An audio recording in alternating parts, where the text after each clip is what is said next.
En aquel tiempo Jesús se marchó a la otra parte del mar de Galilea o de Tiberíades. Lo seguía mucha gente porque habían visto los signos que hacía con los enfermos. Subió Jesús entonces a la montaña y se sentó allí con sus discípulos. Estaba cerca la Pascua, la fiesta de los judíos. Jesús entonces levantó los ojos y al ver que acudía mucha gente le dijo a Felipe: ¿con qué compraremos panes para que coman estos?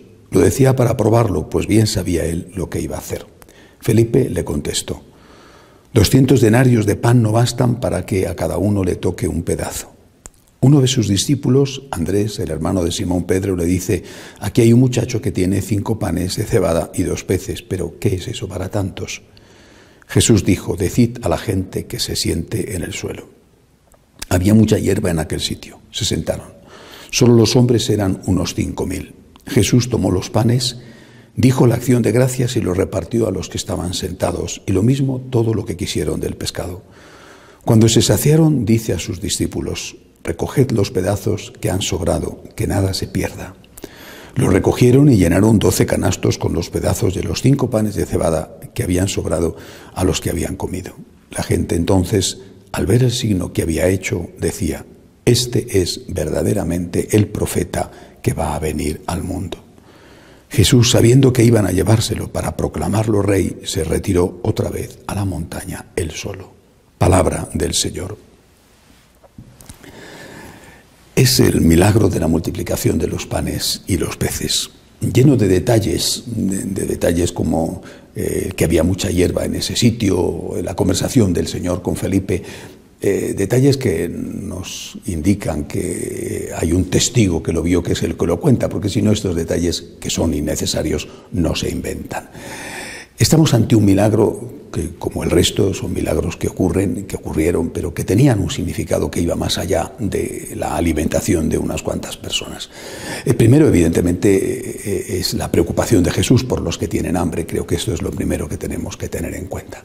El Señor se preocupa del sufrimiento físico de los hombres, pero, naturalmente, no solo de pan vive el hombre, y por lo tanto no solamente Jesús se preocupa del que tiene hambre de comida, hambre de pan, o hambre en este caso de pan y de pescado, sino que también se preocupa del que tiene hambre espiritual, del que tiene un problema en el alma.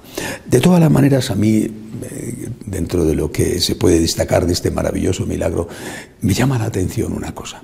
Cuando Jesús va a consagrar, en este caso, por ejemplo, todos los teólogos interpretan el milagro de la multiplicación de los panes y los peces como un anuncio de la futura Eucaristía, y lo mismo va a ocurrir cuando el Señor resucitado ya sí haga el gesto de la Eucaristía, por ejemplo, con los discípulos de Maús o cuando aparece aquella resurrección a los apóstoles junto al lago de Genesaret. La palabra clave es la palabra acción de gracias. Es decir, sobre el pan el Señor hace la acción de gracias y después da el pan, que ya, no en este caso, pero sí, porque todavía no había tenido lugar, obviamente, la institución de la Eucaristía el Jueves Santo, pero sí en los demás casos, cuando Él ya resucitado lo hace, es la acción de gracias la que transforma el pan en Cristo.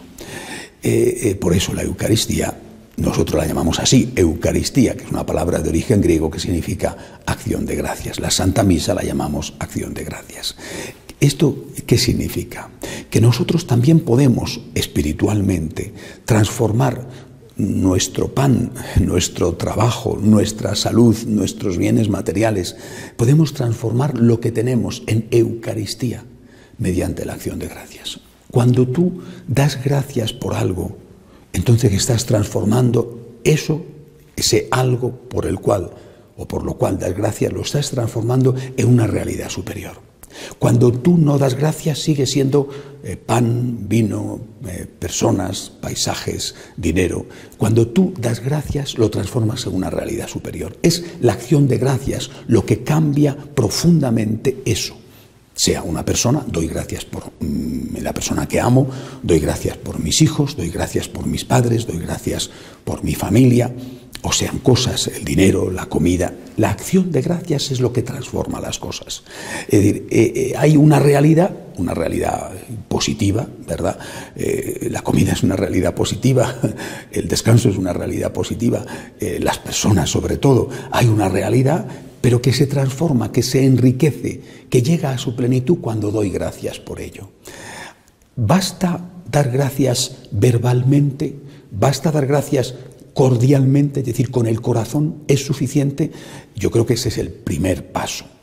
La acción de gracias es verdadera acción de gracias cuando se transforma en obras de acción de gracias. Es decir, cuando tú, después de dar gracias a Dios por eso, eres consecuente y vives de una forma que no desdiga con tus obras lo que has dicho con tu palabra o lo que hay en tu corazón. Es decir, si tú das gracias a Dios por el dinero que tienes y ese dinero lo usas para el mal, es algo incoherente. Es decir, si tú das gracias a Dios por el dinero que tienes y ese dinero lo usas después para el bien, esa acción de gracias que diste por el dinero que tienes es coherente porque se transforma en una obra de acción de gracias. No puedes dar gracias a una persona por algo y después portarte mal con ella o ir en contra de lo que le has dicho. Te doy gracias porque me has ayudado y con esa ayuda voy a perjudicarte.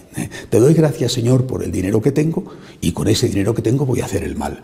Te doy gracias, Señor, por la familia que tengo y a esta familia no la voy a cuidar. No voy a intentar que sea una buena familia, al menos en lo que dependa de mí. Te doy gracias, Señor, por la salud que tengo y esta salud no la voy a cuidar. Yo transformo con la acción de gracias lo que tengo. No digo que siempre sean posesiones, por ejemplo, las personas no son posesiones, ¿verdad? Yo doy gracias al Señor por lo que tengo, doy gracias al Señor por lo que soy, eso lo eleva, lo lleva a otra realidad que en el caso de la Eucaristía el pan lo transforma en el propio cuerpo de Cristo. O sea, yo con la acción de gracias le doy el más profundo significado a lo que tengo y a continuación soy coherente con esa acción de gracias que he dado. Es decir, pongo lo que tengo al servicio de Cristo. Pongo lo que tengo por amor a Cristo al servicio del prójimo, con las personas o con las cosas. La acción de gracias es lo que hace que el pan se transforme en Cristo y lo que hace que todo lo que hemos recibido se transforme en algo muchísimo más valioso que lo que es en sí mismo. Demos gracias al Señor con la palabra, con el corazón y con las obras. De pie, por favor.